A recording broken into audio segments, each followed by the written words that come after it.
Let's look at natural numbers and integers, and we'll begin by looking at a subtraction problem. If we have something like 463 minus 418, then the first thing we do is we say 3 take away 8 we can't do. So we have to borrow 1 from the 6, so that turns the 46 into 45, and then we have 13 take away 8 is 5. 5 take away 1 is 4, and then 4 take away 4 is nothing. Our answer is 45. Let's look at a division problem here. So if we have 30 divided into 390, or you might recall this as 390 divide by 30. If we divide 30, let's begin by saying, well, 30 into 3 won't go. 30 into 39 goes once. 1 times 0 is 0, 1 times 3 is 3, or 1 times 30 is 30. 39 minus 30 gives us 9, and we bring down our 0 from here, and we say 30 into 90 goes 3 times, and 3 times 90 is 90. 90 take away 90 gives us 0, and this is where the division problem stops. 30 goes into 390 13 times. And if we now look at multiplication problem, something like 28 times 16, well, we say 8 times 6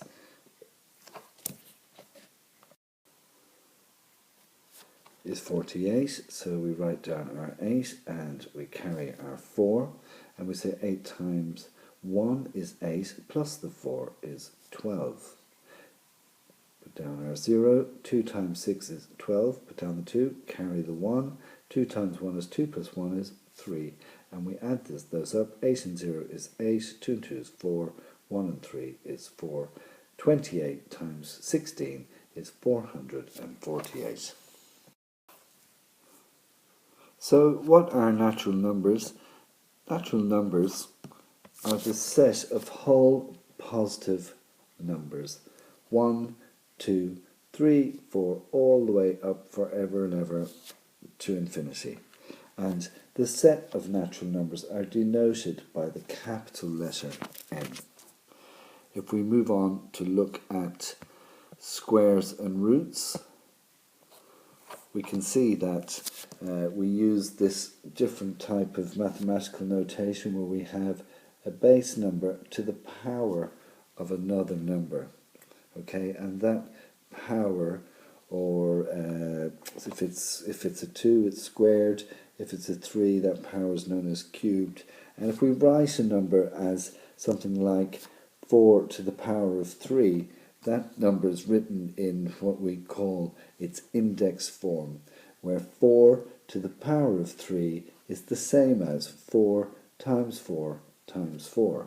Similarly, 3 squared, or 3 to the power of 2, is the same as 3 times 3.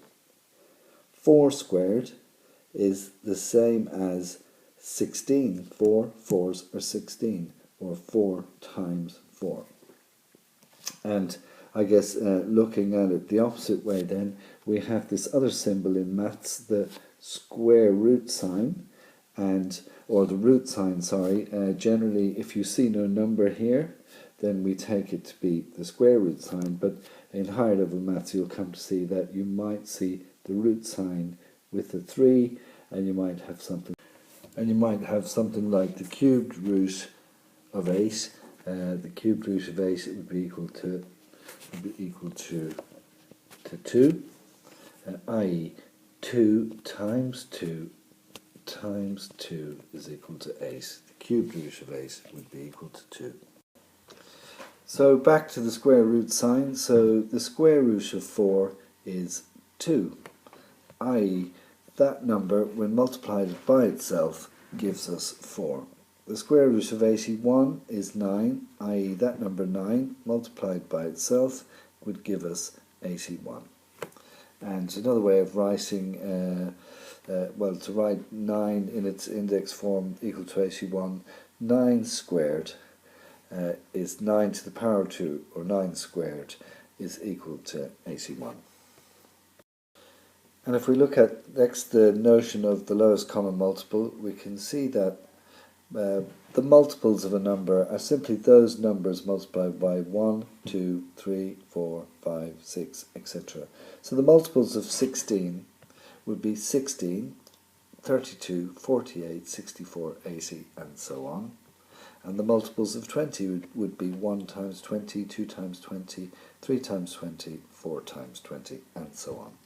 And in maths we come across the notion of the lowest common multiple, and basically if we're to look for the lowest common multiple of two numbers, say 16 and 20, we simply list the multiples and we look for that multiple that's common to both lists and is the lowest common multiple, and in this list it's 80 and 80. So 80 is the lowest common multiple of 16 and 20. We use the lowest common multiple in the addition and subtraction of fractions, which we'll come to in the next chapter. Also in this chapter we came across the notion of factors or divisors, i.e. Factors being the factors of a number are those numbers which divide evenly into that number. So 1 is a factor of every number, and every number is a factor of itself. A factor of a number divides evenly into that number. Okay, so the factors of 46 are all those numbers that divide evenly into 46. So we can say 1 goes into 46 evenly, 46 times. 2 goes into 46 23 times, and there actually are no other numbers that go into 46 evenly, so these are the 4 factors of 46. If we were to look at the factors of 48, we can see that 1 goes into 48 48 times, 2 goes into 48 24 times, 3 goes into 48 16 times, 4 goes into 48 12 times, and 6 goes into 48 8 times. These are all of the factors of 48. And we also come across in maths, or in this chapter we met with the highest common factor, and basically if we would need to find the highest common factor of 46 and 48, then we simply list the factors and we look for a factor that's common to both lists, and if there's a few factors common to both lists, when we're looking for the highest common factor, we look for the highest factor that's common to both, and in this case it's 2. So the highest common factor of 46 and 48 is equal to 2. We use the highest common factor when we're simplifying fractions to equivalent fractions. For example, if we had something like 12 over 18, to simplify that or reduce it to its simplest form, then we would look for the highest common factor in 12 and 18, and we would divide above and below by that highest common factor. If you were to list the factors of 12 and the factors of 18, you'd find that the highest common factor of 12 and 18 is equal to 6, and to simplify 12 over 18, divide above and below by 6, we would get 2 over 3, and that is an equivalent fraction to 12 over 18, and it's 12 over 18 reduced to its simplest form.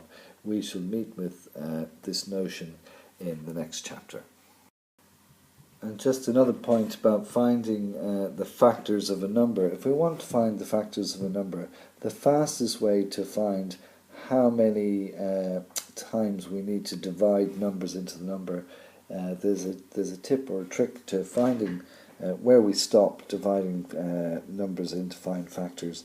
Let's say we want to find the factors of 36.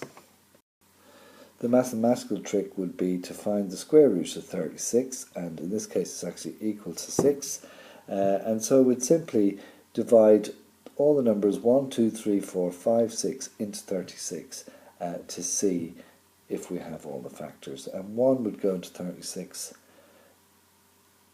36 times, 2 would go into 36 18 times, 3 would go into 36 12 times, 4 would go into 36 9 times, 5 would go into 36, doesn't go evenly, and actually 6 goes into 36 6 times. So these are all the factors of 36. Let's say we wanted to find the factors of 15, then we could look for the square root of 15, and we see that's equal to 3.87 if we were to do that in our calculator. Well, in this case, when we don't get a whole number here, we need to round it up to the nearest whole number, and this is the number we will use when we're dividing up and into 15 to find our factors. In other words, we'll divide 1 into 15, and that will go 15 times. 2 into 15 doesn't go evenly. 3 into 15 goes 5 times.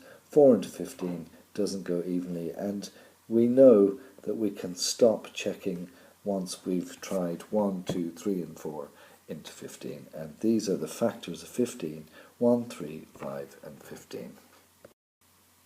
Let's look at prime numbers. Well, prime numbers are numbers that are only divisible by itself and 1. And prime numbers basically have two factors only, itself and 1. So a list of the first 7 prime numbers would be 2, 3, 5, 7, 11, 13, 17. These are the first 7 prime numbers, in that only 17 goes into itself evenly and only 1 goes into 17 evenly. Same for 13, 11, 7, 5, 3 and 2. A list of prime numbers. Sometimes we're asked to express a number in terms of its prime factors. So let's express the number 36 in terms of its prime factors. This means that we're basically looking at this list of prime numbers and we're dividing them into 36 to see do they go evenly. So 2 goes into 36 18 times, and 2 goes into 18 9 times. 2, I'm using numbers from this list here, 2 doesn't go into 9 evenly, but 3 goes into 9 3 times, and again 3 from this list goes into 3 once, and when I get to 1 I stop, and these numbers here, if I multiply them together, if I have 2 times 2 times 3 times 3, these are all prime factors of 36. 2 2s are 4, 3 4s are 12, and 3 12s are 36. So I can say that 36 represented as its prime factors is equal to 2 times 2 times 3 times 3, and I could even say that's the same as 2 squared times 3 squared.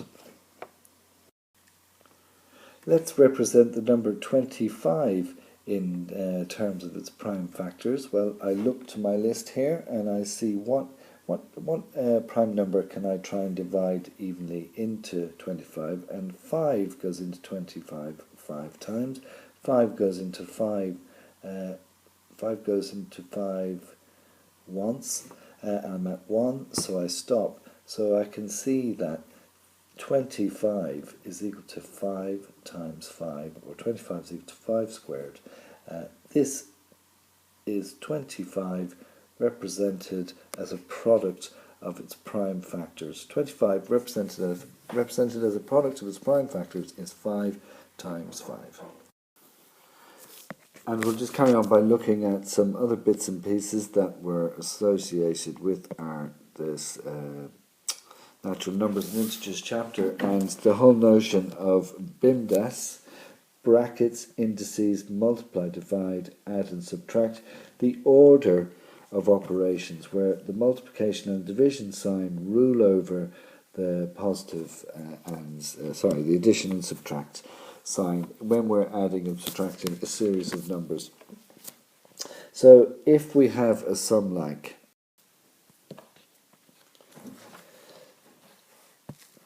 6 minus 2 plus 3 squared minus brackets 4 plus 3 plus 7 times 2 plus 3 divided by 1. Okay, to solve this problem using BIMDAS, we scan the problem from left to right, and the first thing we look for is the brackets, and we solve what's inside the brackets. So we have 6 minus 2 plus 3 squared minus 4 plus 3 is 7, that's that dealt with, plus 7 times 2 plus 3 divided by 1. Next we scan from left to right again, and this time we're looking for indices or squared or to the powers of, and there's 1 here, 3 squared. So that becomes 6 minus 2 plus 3 squared, 3 3s are 9, minus 7 plus 7 times 2 plus 3 divided by 1. Now we scan from left to right and we're looking for the multiplication sign. Here it is. So we have 6 minus 2 plus 9 minus 7 plus 7 2s are 14 plus 3 divided by 1. Now we're looking for the division sign, and here it is. And it's not, these signs are not always in the problems, but they're all in this problem. So we have 6 minus 2 plus 9 minus 7 plus 14 plus 3 divided by 1 is 3. So now we can say 6 minus 2 is 4 plus 9 minus 7 plus 14 plus 3. 4 plus 9 is 13, minus 7 is 6 plus 14 plus 3. 6 and 14 is 20. 20 plus 3 is equal to 23. That's that problem solved using the BIMDAS method, where we scan from left to right each time, line by line, dealing with, in the first instance, the brackets, then the powers or the indices, then the multiplication signs, then the divisions, then the additions, and then the subtractions. Let's look at rounding numbers. Okay, so when we're rounding numbers to something like 3 significant figures, then we look at the next figure, the fourth figure, and we see if it's what digit it is, or what value it is. If it's 0, 1, 2, 3, or 4, then we will do nothing to the third digit. But if the fourth digit is a 5, a 6, a 7, or 8, or a 9, then we will add 1 or round up, add 1 to the third digit. So for example, 5, 6, 3, 4, 8, round that to 3 significant figures, then we look at this fourth figure and we see what its value is, okay? So the 4 is one of our 0, 1, 2, 3, or 4 value, so that means we leave this alone. We do nothing to this 3, we leave it as is. So 5, 6, 3, 4, 8 rounded to 3 significant figures simply becomes 5, 6, 3, 0, 0. And that is 5, 6, 3, 4, 8 to 3 significant figures. And just to mention the terms associative, what that means. Basically, all associative means that grouping of numbers in brackets or not in brackets, it doesn't matter how we group numbers when we're adding or multiplying them. That's the associative property of addition and multiplication. So 6 plus brackets 8 plus 4, which is 12, is the very same as 6 plus 8 plus 4. Okay, so 12 and 6 is 18, 6 and 8 is 14 plus 4, that's all equal to 18 as well. Okay, and it's the same with multiplication. 2 times 3 is 6, times 1 is 6, or 3 times 1 is 3, times 2 is 6. So whether we have them inside the brackets or outside, for addition and multiplication doesn't matter. It does with division and subtraction. The communicative property in maths tells us that the order of the numbers 8 times 7 is the same as 7 times 8 in multiplication, or the order of numbers in addition, 1 plus 2 is the same as 2 plus 1. It doesn't matter. That's what commutative means. Let's look at adding and subtracting integers, the main point here being what we do with the signs. So if we're adding two integers, remember now integers can be positive or negative whole numbers. So if we're adding or subtracting two numbers or adding numbers with signs, we have to be conscious of the signs they have. So if the signs are the same, we keep that same sign and we add the two numbers. Okay? If the signs are different, we keep the sign of the bigger number numerically and we take the small number from the bigger. So, for example, minus 6, minus 3, the sign is the same. What is the sign? It's minus, and we add the numbers. 6 and 3 is 9. If the signs are different, minus 6 plus 3, what's the sign of the bigger number numerically? It's minus. The bigger number of 6 and 3 is 6, and the sign is minus. We keep that sign, we take this small number from the bigger number, and we get minus 3.